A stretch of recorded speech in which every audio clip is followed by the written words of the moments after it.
Mistakes, we all make them. I made a lot of them when I first started freelancing online back in 2016. I said yes too much. I signed nightmare clients. I made a lot of excuses to keep myself from starting. I did all of it, everything. In today's video, I did it. Since then, I have worked with over 40 plus freelance clients and luckily have gotten better and better as a result. So please learn from me. Do not make these mistakes and you will get started harder, better, faster, stronger than I ever did.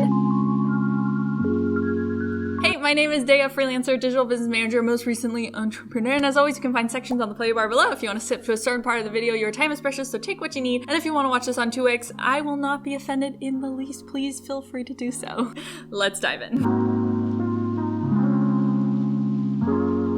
All right, mistake number one is not understanding what phase of freelancing you're currently in. I am a strong believer that there are phases to every freelancer's journey, or seasons, if you will. Each season has different priorities, and when you focus on the right priorities of that season, you make your freelancing career much more sustainable and lucrative for yourself long term. And I personally believe that the first stage of every freelancer's journey should be focused on growth and learning. And I know that making money is always a priority no matter the season, but I promise that you will make much more money long-term if you focus on learning and growth in your first phase over making the quickest cash, if that makes sense. So my best advice to you when you are a beginner freelancer, prioritize learning everything you can. Technical skill sets, soft skills, communication, how clients work, business models, work with as many clients as you can to understand how things kind of work behind the scenes and to practice your skills, get proper portfolio samples, get testimonials, and get better faster. I'll say it again and again, you are your biggest asset as a freelancer. When you develop yourself, your value increases and your rates will quickly follow. They will scale so much faster than if you focus too much on money in the beginning. Mistake number two. This is kind of related to the first point, and this is my personal opinion, my unpopular opinion, if you will. And I'm not a financial advisor. I'm just a freelance advice giver, opinion haver, but I think you are doing yourself a disservice by pricing too high when you're just starting, especially if you have no freelancing experience or no portfolio samples, no testimonials. Like I didn't have any of those things. So really what I had to do was think about it from the client's perspective. Hiring me, little old me, when I had no experience, no samples, no testimonials for, let's say, $50 an hour is very, very high risk for the client. So lower that risk for the client one way or another. And I'm not saying work for free. I don't believe anybody should work for free unless they want to personally, or there's tremendous learning opportunity, or you're getting something else out of it. But I'm just saying don't charge premium rates when you're getting started because you will price out some clients that you can learn a lot from or who have great networks that can get you fully booked out long term. So when I first started freelancing, I would actually discount my rates for clients where I saw a lot of potential for growth for myself or learning opportunities, aka they were going to give me access to coaching or courses that would allow me to increase my price point or connections to other ideal clients. And I have to say, it's why I recommend it so much now because I don't think I would have scaled as fast as I did if I hadn't kept my rates low in the beginning. Of course, this is just in the beginning, and prioritized learning in my first phase of freelancing. And next up, this is one of the biggest shifts I had to make because most of us go through lives primarily thinking about ourselves, right? Like, who can blame us? We're thinking like, what's in it for me? How's this going to impact me? And that's all well and good because it helps us craft a life that we want. But when you are thinking about topics like landing clients, convincing people to work with you, maintaining good relationships with clients, asking people for money, you have to also ask yourself, you kind of have to shift the focus into a client-centric focus. You need to ask yourself questions like, what's in it for them? What is that client worrying about? What do they struggle with? How can I help them? What do they need? How can I be of service? When you ask these types of more client-centric questions at every stage of the freelance process, from client acquisition to discovery calls to working with the client, you will be, I promise, light years ahead of other freelancers because you're taking the time to get into the head, the heart, and the feet of this client, as cheesy as that might sound. I feel like I'm doing a lot with my hands right now. And another question that works wonders is, how can I make this easier for this client? This question is magic. I promise if you prioritize making things easier for your clients, they will love you forever because chances are most of the other freelancers or contractors they're working with are not operating with this mindset of how can I make it easier for this person? So questions to ask yourself are things like, how can I make it easier for them to work with me? How can I make it easier for them to pay my invoice? How can I make it easier for them to check their inbox? How can I make their life, their business, their day-to-day routine easier? Magic. Okay, that will do magic for you as a freelancer. freelancer, or even just asking your client, like if you're not sure, ask them, how can I make your life easier today? What can I take off your plate today? Magic. Because the second you are helping clients, you are taking that initiative to be one step ahead of them, to make their path smoother for them. You're going to be the one that they give salary increases to. You're going to be the one that's promoted. You're going to be the one that they refer out. You're going to be the one that they keep because you will become truly indispensable to them. Next up is confusing or lack of messaging, proper messaging. And I normally see this one of two ways from freelancers looking for clients or communicating what they do. The first one is confusing messaging. So that is like too much going on, vague, unclear. Or the second one is lack of messaging. So lack of clarity, no communication, no clarity on processes or what will happen. The truth of the matter is confused clients do not take action. And confused clients most certainly do not pull out their wallets and pay for anything, okay? It's just a no-go. Like think of the last time you bought something you were totally confused by. Like the last time you picked up a product at the supermarket and you're like, I have no clue what this does. What is this? No idea, but I'm gonna put it in my cart. Like never, right? When we're confused, we're almost in a state of like distress or overwhelm, especially if it's a big decision. And we don't make good decisions when we're stressed or overwhelmed, none of that. So we wanna make sure things are as clear as possible. So some examples of mistakes of what I see from beginner freelancers are things like number one, confusion around what exactly it is you do as a freelancer. Possibly you do too many things that aren't really related to one another. You know, you tell clients in one sitting like, oh, I do dog training, I do voiceovers, I do yoga training, I do graphic design, I also sometimes do inbox management, I do copywriting. And you know, I get that we all have different skills and sometimes those skills aren't cohesive. Like there's no way that all of our hobbies are like perfectly aligned into one niche, right? And that's okay. But then what I would recommend when it comes to your freelance business is to separate out your messaging so it's targeted specifically to the person you're speaking to. So if you're speaking to a business owner that has X problem, share only what you can do to help them fix that X problem, what's relevant for them to hear, and it will have way more impact because it's more focused for what they need, and it makes you seem more like an expert when you only have that one focused skill or service offering or specialization to offer them instead of like this broad range of many different things.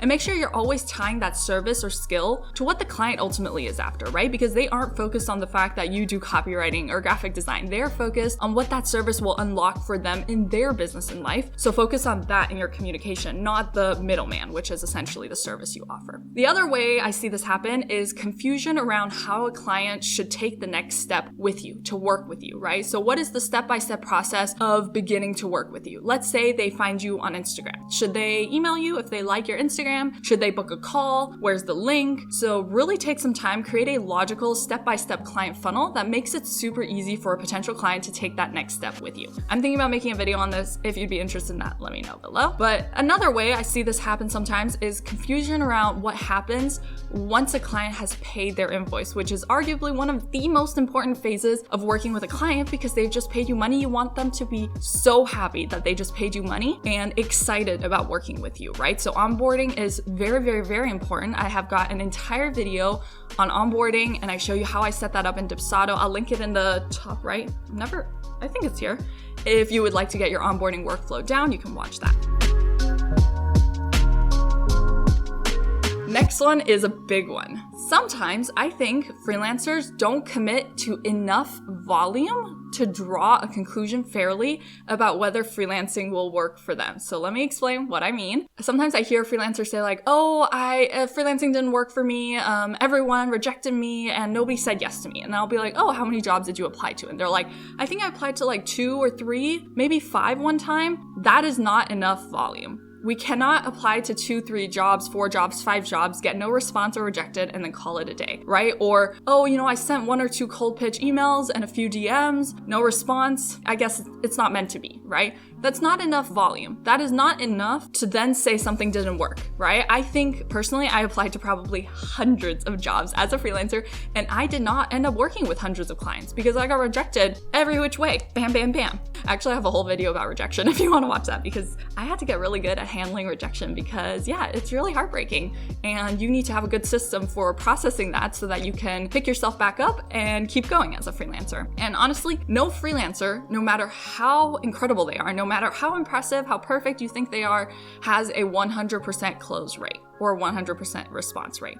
That's unrealistic to expect of ourselves because clients have a ton of factors at play on their end that we cannot control. We cannot control if they like us personally. We cannot control if our services are what they need, that kind of stuff. But what we can control is how much we're putting ourselves out there, how well we present ourselves and our services, clarity, asking for feedback every step of the way. If you get bad feedback, that's really good because you can work on that and be better the next time you get out there. So really my best advice is get out there, right? Put yourself out there, commit to doing it, commit to trying it regularly for a few months. I gave myself 3 months. I said, Dare, you're going to do this seriously for 3 months, and then we will evaluate if it's working or not. But we're not just going to do it for like 3 hours on a Saturday and then be like, never mind, it doesn't work, right? I also truly believe, this might be a bit encouraging for beginners to hear, is freelancing has a major compound effect at work. And I experienced that myself for sure. It was way more effort to get started freelancing than once I got going with it. I promise as you gain more experience, it will be easier to land clients. Clients might have heard of you. You might get referrals. You'll have testimonials. You'll have portfolio samples.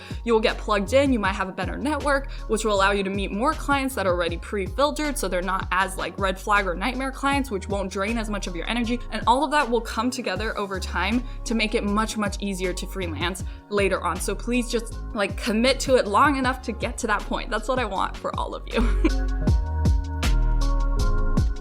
This one has to be said. Sometimes I think just doing what you promised you would do as a freelancer is enough, and I see this mistake happen all the time. I have unfortunately worked with freelancers before that promised me the moon and the stars and delivered like an old potato. It's not fair. It's not fair to do that to someone who trusted you enough to pay you. So do what you say you're gonna do, and if you can, this is really incredible, over-deliver a little bit. It will go such a long way and benefit your career as a freelancer so much more than I can say. So there are a few components to this mistake that I would work on if you find that sometimes you are falling behind on deadlines or you aren't able to deliver something exactly how you agreed upon with the client. The first one is set clear expectations. I will talk about clear expectations till I'm blue in the face because I find so many of issues that happen later down the line happen because there aren't clear expectations to begin with. So make sure you have clarity. It's so important that you as the freelancer have clarity on what exactly the client wants, when they want it by, how they want it, what standard they're expecting. Ask for examples,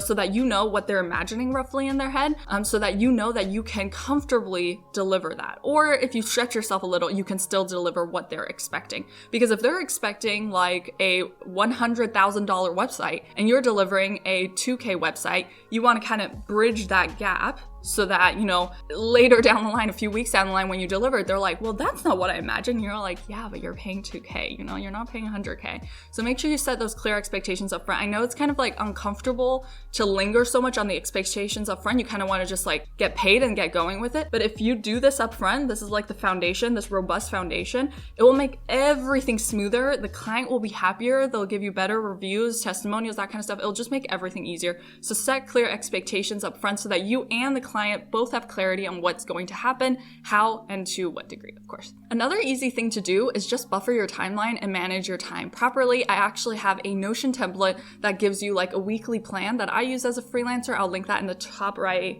corner. I'm pretty sure it's always the opposite of mine. But yeah, you can use that. You can like schedule in, you can get a time estimate for how long things will take, and then you can make sure that you adjust everything accordingly so that everything is delivered the day or the time that you tell a client it will be delivered. Create a plan so you can do what you say you will, essentially. And over deliver if you can. Like, I'm an innate people pleaser, so I have always over deliver just to be sure that they're actually happy, because like if I just deliver what I promise, I'm nervous that that's not good enough sometimes, which is obviously a mindset thing on my end. But I really encourage you to over deliver because I have seen the benefits of over delivering a little bit. And obviously don't just give and give and give to a client if they're not appreciating, if they're just keep taking and they don't realize that you are doing this as a special bonus for them. Really do it for the clients that will appreciate it. Give them a little something extra. You'll make your client so happy. They'll be much more willing to refer you or give you a glowing testimonial, all that good stuff. Soft skills, I would arguably say, are more important than technical skills as a freelancer. If your soft skills are not up to par, you will have a really rough time as a freelancer, I have to say. I have a whole video on the top 9, I think, soft skills that I think are non-negotiable for freelancers. I'll link that in the top right corner, but here are a few of the key ones. The first one, communication. Without a doubt, one of the biggest issues clients have with freelancers is lack of communication, lack of clarity, not getting updates on what's going on. They don't know, they don't understand. Then clients have to get all micromanaging and all that stuff. Freelancers ghosting them. I've also had that happen, so really think about, how can I improve communication? How can I stay one step ahead of the client so they're never wondering, I wonder what Dea's working on. I wonder what's going on with my project. They always know, oh, well, Dea already sent me an update on Monday, or Dea already sends me daily updates of what's going on in my. Other ones are things like problem solving, empathy, taking initiative. Critically assess yourself on these soft skills. I had to do this as well, and work on the ones that you think you may be lacking in, or that may not be at 10. It'll make a world of a difference for your freelancing career. I promise it'll make a world of a difference for your earning capacity. Promise. Finally, and most importantly, this mistake, fake hurdles. In my humble opinion, as a beginner freelancer, your only goal, your only focus, your only priority should be to get started and get going. And by get started and by get going, I mean get out there in front of clients and try your best to land clients. A lot of times when I talk to people that want to freelance, I hear a lot of what I call fake hurdles. It's like, I need a website before I can, blah, blah, blah. No, you don't. I need an aesthetic Instagram feed with perfectly color grid before I can. No, you don't. It is a mindset thing for sure. It almost sounds sometimes when I talk to people like this, and it frustrates me so much because it's so relatable for me, because I remember doing this to myself all the time, right? It's almost like I was talking myself out of it before I even had a chance to try, right? It's like, oh, I'm not ready yet. I have to wait until these checkboxes are ticked. And then I would tick the checkboxes, and then I would be like, well, wait, there are more things. There are more things I need to do. I'm not ready yet. I'm not ready yet. You will never be ready to do something you have never done before. That's just the truth of it. You have to start. You will stumble. It will be weird. You'll make mistakes. That's part of the journey. And I promise that every single person you admire, every role model you have out there has been through that awkward, stumbly, Bambi stage as well. And the mind is really incredible. The mind will make up 1,000,001 reasons if you ask it, why won't this work? Or why am I not ready? The mind will be like, you're not ready because this. It's like protecting yourself before anyone can hurt you from this thing you really want, right? But here's the reality check. You will never know all the answers before you begin. Clarity comes from action. That was a tough lesson for me to learn, but I know that you're going to be able to figure it out as you go along, because we're here for you too. And if you're feeling overwhelmed, make your goals smaller, right? Like, freelancing doesn't have to be this quit everything mega leap. It can be as simple as saying, like, today I'm going to sit down for 15 minutes, go on Instagram, make a list of 3 potential clients that I will cold pitch with my freelance services, right? So create that tiny step for you. I have to do that with every single project that is overwhelming to me, which is almost all projects basically. Even this YouTube channel, I had to make that first tiny step. So that's what I encourage to you. What is that very tiny first step you can take right now to continue or start on this freelance journey? Let me know below. I really want to know, because I love teeny tiny goals. The teenier, the tinier, the better. And as always, thanks so much for watching, and I'll catch you in the next one. Okay, bye.